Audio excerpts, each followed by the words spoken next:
I'm here because I love my country and I love the people. I am here. Why? Because I am ready to start my war.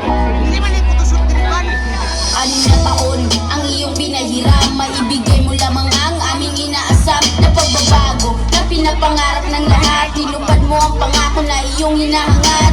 Ang dami mong nakabanggaan mula nung umpisa, balita ka kaliwat kanan, mga mapanlamang ay iyong sinagasaan. Wala kang sinanto kahit gaano pa kayaman. Para sa mga Pilipino ay wala kang sinisino. Pinakita mo sa amin na leader na porsigido, disidido na maahon ng Pinas sa kahirapan. Kahit alam naming may iniinda kang karamdaman, patawad po kung ikaw ay aming nadaganan. Wala na po kasi kami makitang ibang paraan, at sa'yo namin nahanap ang layunin pagbabago. Maiahon ng Pinas sa kahirapan kahit paano. Salamat po Tatay Digong sa iyong mga sakripisyo, sa pagmamahal mo sa mga Pilipino, sa katapangan na iyong ipinamalas, sa pag-aaruga sa bansang Pilipinas, sa pag-aalala sa aming kinabukasan, sa pagtatanggol sa ating mahal na bayan, sa paglilingkod ng tunay at tapat. Maraming salamat po Tatay Digong sa lahat. Salamat po Tatay Digong sa iyong mga sakripisyo, sa pagmamahal mo sa mga Pilipino, sa katapangan na iyong ipinamalas, sa pag-aaruga sa bansang Pilipinas,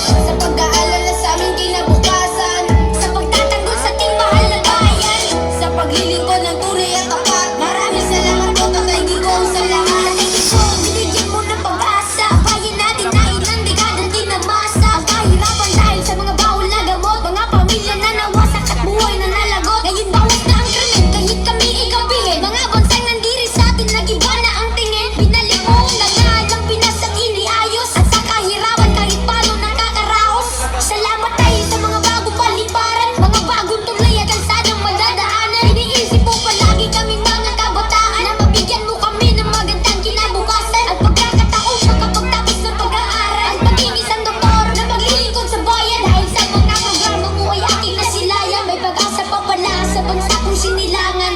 Salamat po Tatay Digong sa iyong mga sakripisyo, sa pagmamahal mo sa mga Pilipino, sa katapangan na iyong ipinamalas, sa pag-aaruga sa bansang Pilipinas, sa pag-aalala sa aming kinabukasan, sa pagtatanggol sa ating mahal na bayan, sa paglilingkod ng tunay at tapat. Maraming salamat po Tatay Digong sa lahat. Salamat po Tatay Digong sa iyong mga sakripisyo, sa pagmamahal mo sa mga Pilipino, sa katapangan na iyong ipinamalas, sa pag-aaruga sa bansang Pilipinas, sa pag-aalala sa aming kinabukasan, sa pagtatanggol sa ating mahal na bayan, sa paglilingkod ng tunay at tapat. Maraming salamat po Tatay Digong sa lahat. At ngayon ay patapos na ang iyong misyon. Alam namin na masaya ka na nauuwi ng Davao. Nangyari na ang iyong ambisyon, nasugpuin ang korap, ba ikaw lang ang magnanakaw. Marami ka nang nagawa pero di ko narinig na sa bibig mo magreklamo. Dahil ang pinakaayaw mo sa lahat ay ang inaapi ang aming mga pagkatao. Kasi mahal na mahal mo ang mga Pilipino, ikaw ay naging tatay ng lahat at nagsilbi kang ama. Inalay mo ang iyong buhay, panahon at oras at lakas upang ang pagmamahal sa amin maipadama. Salamat Tatay, huwag ka pong mag-alala, sa puso namin habang buhay hindi ka mawawala. Isa kami sa magpapatunay ng iyong katapatan, pagmamahal mo na hindi matatawaran. Salamat po Tatay Digong sa iyong mga sakripisyo, sa pagmamahal mo sa mga Pilipino, sa katapangan na iyong ipinamalas, sa pag-aaruga sa bansang Pilipinas, sa pag-aalala sa aming kinabukasan, sa pagtatanggol sa ating mahal na bayan, sa paglilingkod ng tunay at tapat. Maraming salamat po Tatay Digong sa lahat. Salamat po Tatay Digong sa iyong mga sakripisyo, sa pagmamahal mo sa mga Pilipino, sa pag-aaruga sa Pilipinas, sa pag-aalala sa aming kinabukasan, sa pagtatanggol sa ating mahal na bayan, sa paglilingkod ng tunay at tapat. Maraming salamat po Tatay Digong sa lahat. Nordi, may imbita ako ulit.